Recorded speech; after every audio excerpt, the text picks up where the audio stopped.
Carthens. He's indicated to me that he would like to represent himself. Before I ask you about that, Mr. Carthens, how is it that Mr. Cafferty comes to be here with you this morning? Did you hire him earlier? No, sir. This is my first time meeting him today. Okay. Well, why are you speaking for him at all?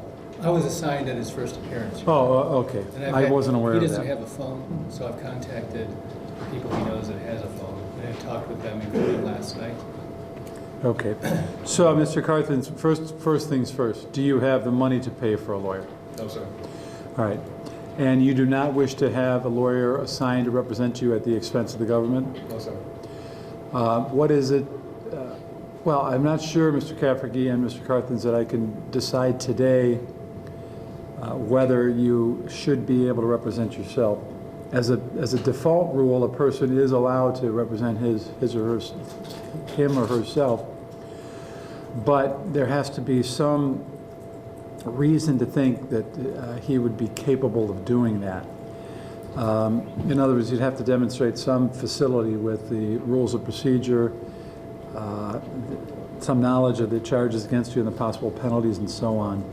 And I'm not sure, Mr. Cafferty, I have the, let's be candid with you, time for that right now. I agree. I suppose I can do this after everyone else is done this morning. I think I would prefer if we could go through the arraignment process right now, and then we'll take it up with the judge that we assigned. All right, so I think I will do that, Mr. Carthens. There is going to be a possibility, I might even say a strong possibility, that you will be able to represent yourself here. But since I can't develop enough information now to make an informed decision on that question, here's what I'm going to do. I'm going to ask your lawyer to enter a plea for you, which I assume will be not guilty. If you were representing yourself, would you plead not guilty today? I'll plead not guilty, yes, sir. Okay. Let me ask you, how long have you had your indictment? It's been a month. Okay. Did you read it? Yes. Do you need me to read it to you? No, sir. All right. So how do you plead? And I'll ask your lawyer that. Not guilty, Your Honor. All right. So, Mr. Carthens, that not guilty plea is accepted. Your bond is going to be continued at 50 grand. There is, remember, a requirement that you can't have any contact with the complainant here. And there's a separate TPO that keeps you away from the complainant as well.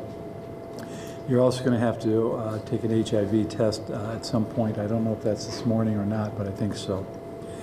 Now, sir, your case is going to be assigned to Judge Ashley Kilbane.